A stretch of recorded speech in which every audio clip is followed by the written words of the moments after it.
Honorable Mr. Justice Adrian Saunders, President of the Caribbean Court of Justice, judges of the Caribbean Court of Justice, members of academia, law most teams, staff of the Caribbean Court of Justice, good morning. A very good morning to you. My name is Danielle McConney, and as the Chief Public Education and Protocol Officer here at the CCJ, I am your Master of Ceremonies for this event. My absolute pleasure to welcome you all today as we take a moment to pause for our very goodly President, Caribbean Court of Justice.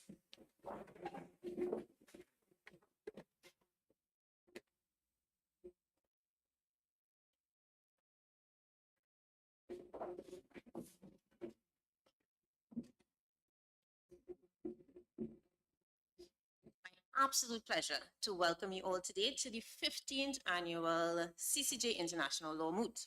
In this, the 20th year of the CCJ's existence, this event brings together some of the brightest legal students from around the region to engage in a spirited and intellectual exchange of ideas.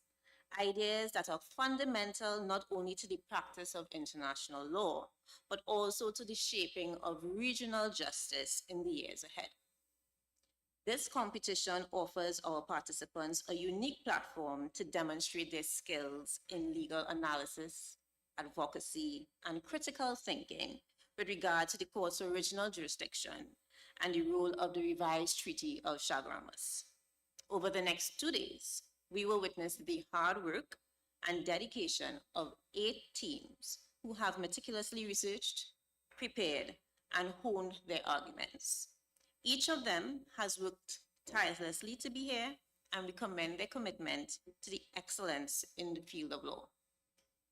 The Law Moot exercises the very core of legal principles, challenging participants to argue complex issues in international law, navigate through a maze of precedents and statutes, and present their cases before an esteemed panel of judges.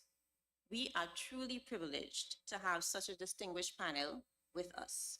Our panel this year comprises 3 CCJ judges, the Honorable Justices Rajnath Lee, Jamida, and Anono.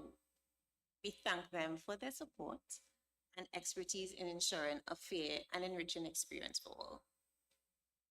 The Law Moot represents a specific public education effort that reaches the academic and personal communities of all involved. The court views the moot, as an excellent opportunity to not only familiarize law students with the tenets of the revised Treaty of Chaguaramas, but also to bring this important treaty to life. This year marks 15 law moots consistently hosted by the CCJ in its commitment to develop students as advocates before the court and future leaders who understand the role of the Caribbean Court of Justice in the region. We embrace technology in our court processes, and the Law Moot is no different. So we use a digital randomizer to select which teams will face each other as the claimant and the respondent. And we also used a random exercise to decide the schedule of the team matchups on each day. To our participants, I wish you the very best. Remember, this is not just a competition, but a celebration of knowledge, learning, and the spirit of global cooperation. Your efforts today will not only help sharpen your own legal skills, but contribute to the broader discussion of the application of the treaty in our region. I look forward to seeing the brilliant performances that lie ahead and to the stimulating discussions that will arise from your compelling arguments. As we encourage you to put your best foot forward in this year's competition, I now invite you to look on your screens to view the interview from the 2024 overall winner, the Eugene Dupuche Law School.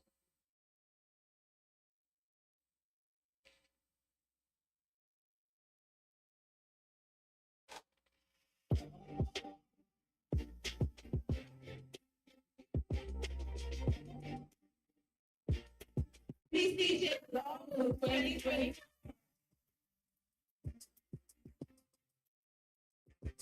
One of the valuable lessons that I've learned during my mooting experience here at the CCJ Law Moot is preparation is key. And knowing that no matter how prepared you are, there are going to be moments where you're going to have to think on your feet and really apply the knowledge that you've gained over these 6 to 7 weeks of preparation. For me, I learned that consistency is key, but it was a lot to learn and to get to this place where we're at. And so you have to be consistent, keep going at it, reread your facts over and over so that you ensure that you don't miss any point and work as a team. The original jurisprudence has shown me that the court can exercise its jurisdiction in many ways, and when there's an issue in interpreting or understanding the treaty, the court is there and it has the original jurisdiction for private entities or member states to seek the court to discuss the provisions of the RTC that may have never been discussed before. Well, the advice that I'm going to give to the upcoming EDLS team is put your best foot forward, work hard, be prepared for the long nights. You have to, put in the work, put in the long hours, and you should succeed because that's the recipe we apply.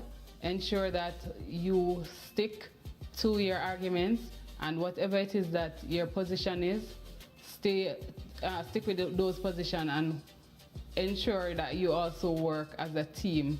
Teamwork makes the dream work.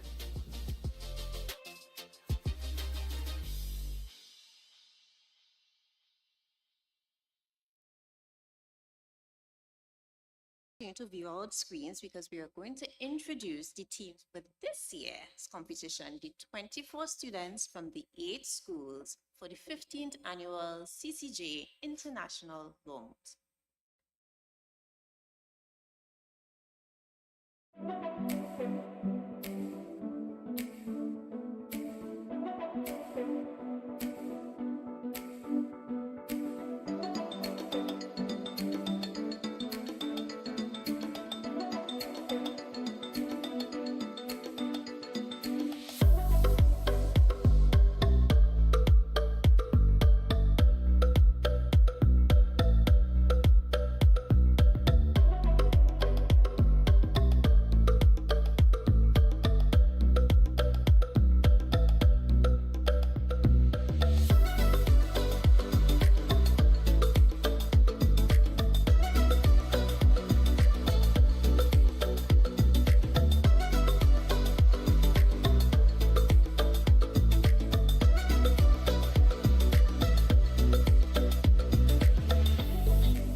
To all of you students and advisors, it is now my very great honor to invite a truly distinguished individual to deliver a few words to us on this momentous occasion.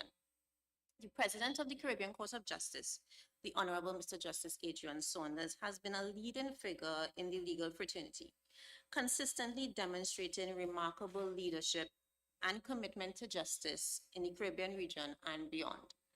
Under his esteemed guidance for the past 7 years as CCJ President, the Caribbean Court of Justice has continued to uphold the rule of law, foster legal education, and promote the values of fairness and integrity for all in our judicial processes. We are deeply privileged to have his presence with us today. Mr. Justice Saunders has been with the court for as long as the institution has been in existence. And I dare say he knows the court inside out. This is a very fitting time for him and this moment as his final CCJ Law Moot as our president. And so without further ado, please join me in welcoming the President of the Caribbean Court of Justice, Mr. Justice Adrian Saunders.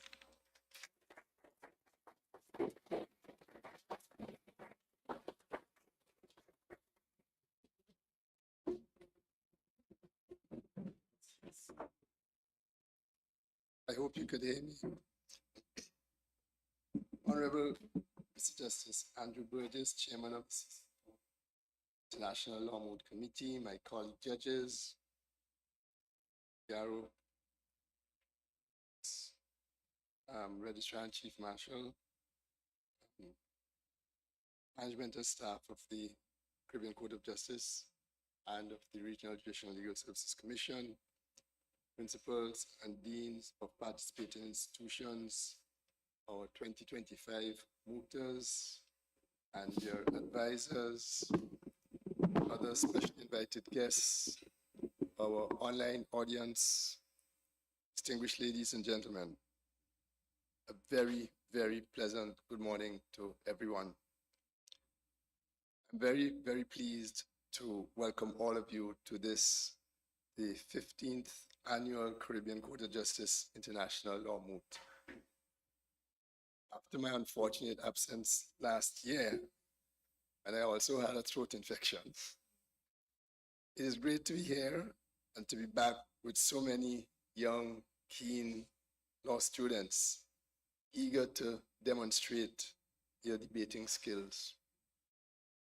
I would like in particular to welcome all the teams participating in this year's Moot competition.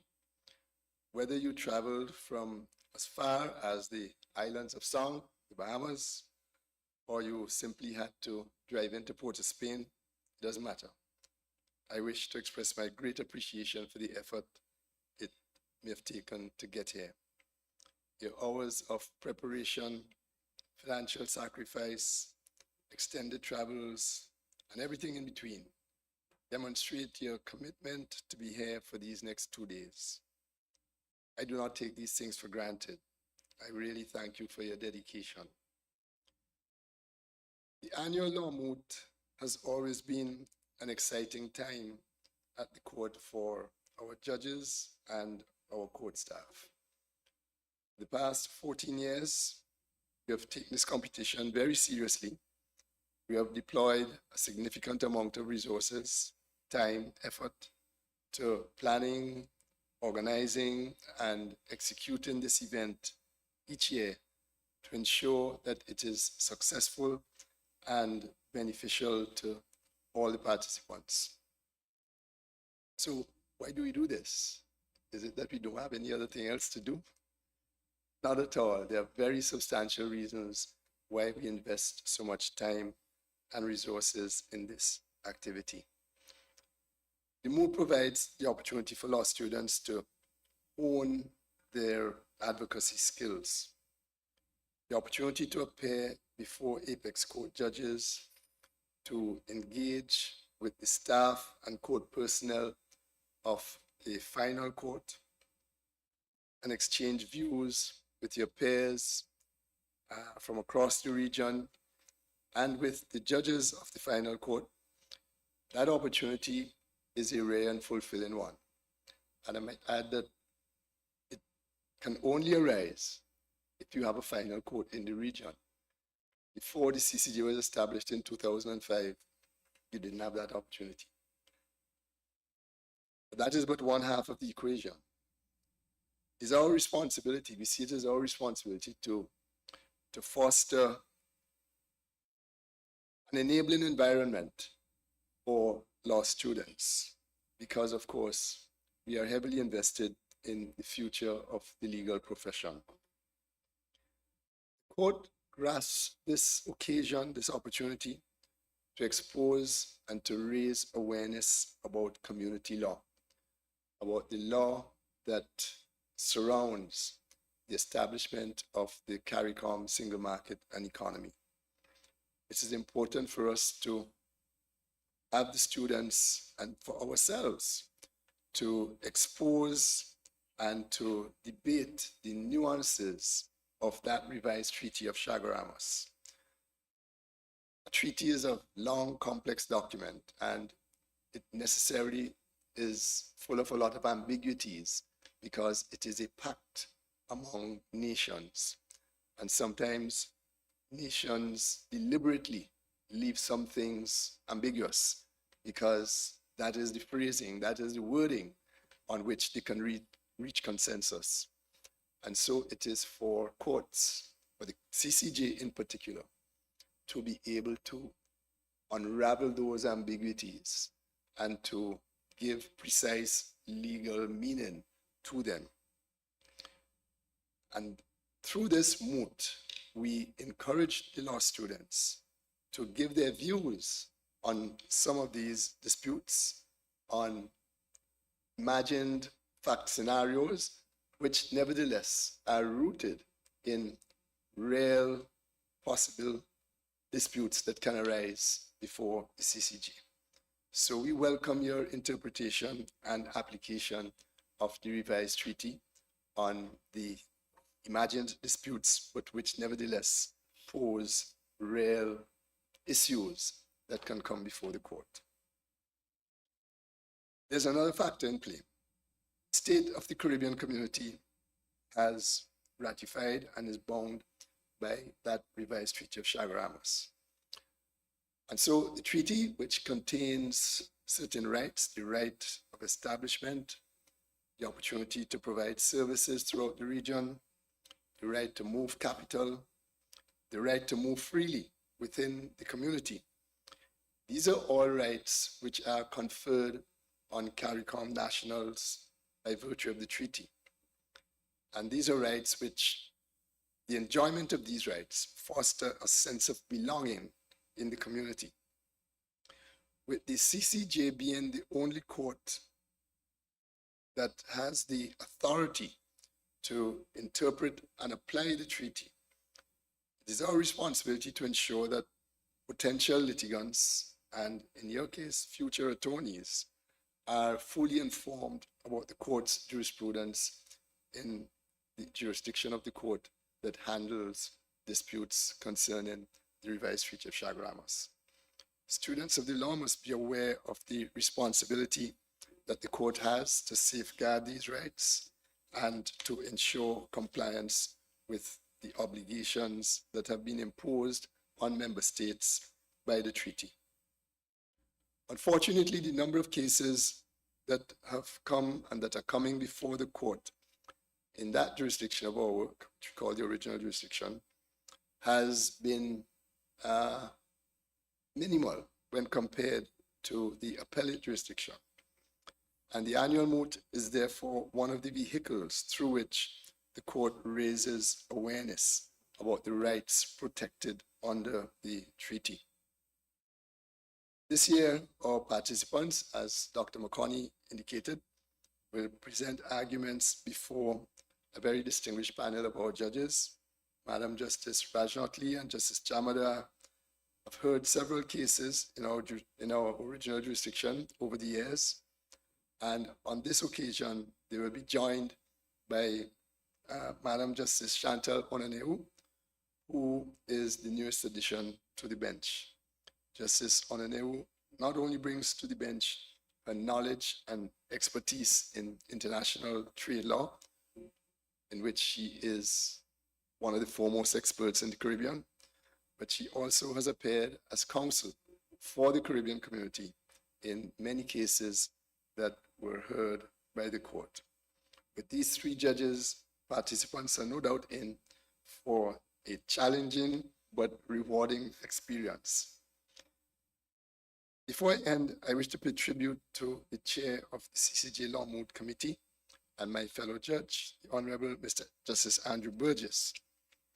Justice Burgess has worked tirelessly over the past 6 years as chair of this Moot Committee to ensure that year after year, the Moot competition is a very successful event. He has brought his wealth of experience, both as a jurist and a highly qualified academic, to that task and to the court generally.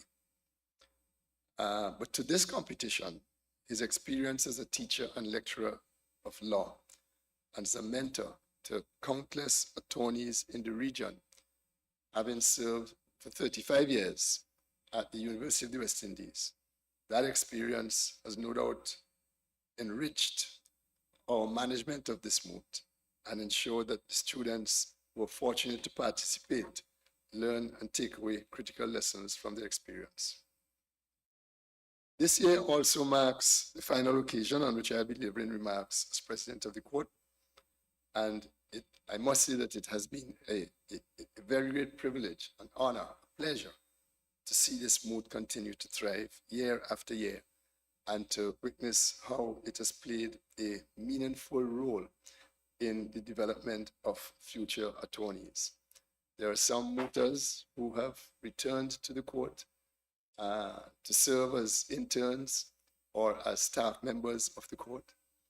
And interestingly, on this occasion, I understand that one of our registrars who has been employed to help to manage the court, she has been coming to the court since she was in the womb because she's the daughter of one of our esteemed administrative officials who has been with the court from inception. That's Ms. Ariana Ramit. I'm confident that this competition will continue to be a source of enrichment for young legal minds who will continue to engage the court, be enthusiastic about protecting the rights afforded to us all under the treaty, and who will serve with distinction. I better wrap up now because my throat is beginning to give me some warning signs. So in conclusion, on behalf of the judges, the management and staff of the CCJ, I once again extend a warm welcome to all our mooters, to your advisors, all our distinguished guests, everyone gathered here today.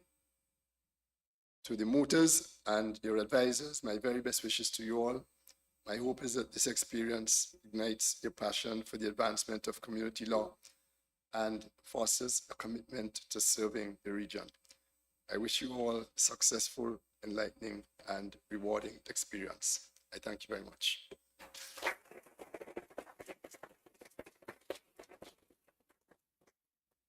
Thank you, President Saunders. So as we come to the conclusion of today's opening ceremony, I want to take a moment to express our sincere gratitude to all those who have worked assiduously to make this event possible. To our distinguished guests, judges, and participants, thank you for your presence and your unwavering commitment to the advancement of regional law. To our participants, this is your moment to shine. May you compete with integrity, passion, and respect. Remember, every argument made and every issue debated here contributes to the broader conversation about the revised Treaty of Shah Ramos. And as you embark on this journey today and tomorrow, we encourage each of you to seize the opportunity to learn, grow, and build lasting connections. May this event inspire us all to continue striving for excellence in the field of law and beyond. Thank you. And with that, let the proceedings begin.